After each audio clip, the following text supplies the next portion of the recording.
इस समय भारत में कहीं कहीं जो स्थिति बनी हुई है उससे आप सब लोग अवगत हैं। कहीं ना कहीं ये अनुकूल तो सबको नहीं लगता है। युद्ध की स्थिति जब महाभारत समय में भी बनी थी तब भी ठाकुर जी का भी मन नहीं था कि युद्ध हो, इसलिए शांति प्रस्ताव लेकर के भगवान दुर्योधन के पास गए थे और दुर्योधन को जाकर के ठाकुर जी ने युद्ध होने से क्या क्या होता है ये सब बताया था।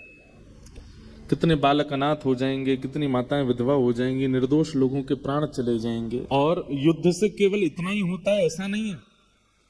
एक राष्ट्र का, एक राज्य का जो धन बल, मन बल है, सैन्य बल है, वो भी तो घटता है। कहीं ना कहीं युद्ध के समय पर देशों की जो इकोनॉमी है वो भी तो डाउन जाती है। बहुत कुछ होता है।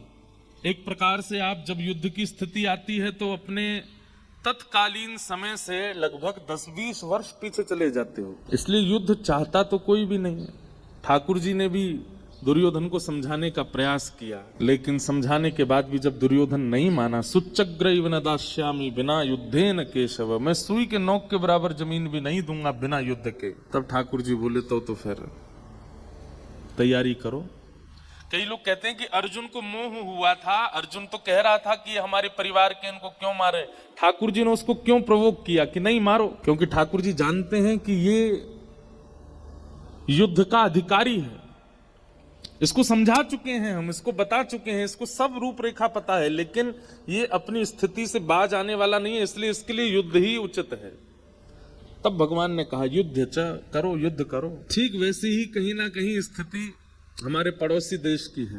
दुर्योधन जैसे हैं, उनको पता है, उनको समझाया भी जा चुका है और स्थिति भी उनकी ऐसी है कि अगर आंख ज्यादा दिखा दी भारत ने तो शायद हो सकता है कि किसी स्थिति में रहने लायक भी ना बचें, लेकिन फिर भी उनका स्वभाव है। तो अब की बार थोड़ा सा भारत ने पहले जितना नहीं किया था उतना थोड़ा करने का प्रयास किया है, थोड़ा दिखाया है। अभी भी पूर्णतः भारत नहीं अपनी स्थिति प्रकट कर रहा है, थोड़े थोड़े बाण छोड़ रहा है। ये आवश्यक है। और हम आप सब लोगों को इस समय श्री गोदावरी जी में, श्री त्र्यंबकेश्वर भगवान से, श्री दत्त प्रभु से, भागवत जी से, संत जनों से, गुरुजनों से, आचार्य जनों से प्रार्थना करनी चाहिए।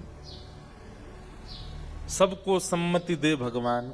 हमारे पड़ोसी देश के जो लोग हैं उनको सम्मति मिले और युद्ध की योजना ना बने, क्योंकि कहीं ना कहीं कितने बालक, कितने वीर, कितने पुत्र, कितने भाई, कितने पति खड़े हैं हम सबकी रक्षार्थ।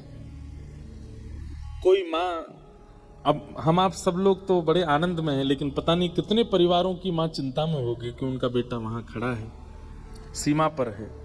कितनी माताएं, कितनी पत्नियां कितनी चिंता में होंगी कि उनका जो वर है, सौभाग्य है, वो सीमा पर खड़ा है।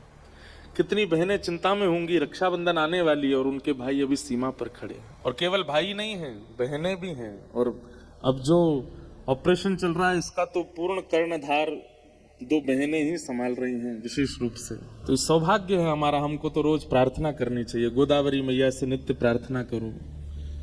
कोई माँ का लाल, कोई बहन का भाई या किसी भी कन्या का सौभाग्य उजड़े ना, सब बहुत व्यवस्थित हो जाए, सब बहुत मंगल हो जाए। हे गोदावरी मैया, हे गंगा मैया, हे त्र्यंबकेश्वर भगवान। हम तो पिछली कथा में भी कह के आए और इसमें भी यहाँ भी कहेंगे कि जो भी, और बल्कि यहाँ पर तो इतने अनुष्ठान चल रहे हैं गायत्री के, अनुष्ठान करता भी यहाँ कथा में बैठे होंगे।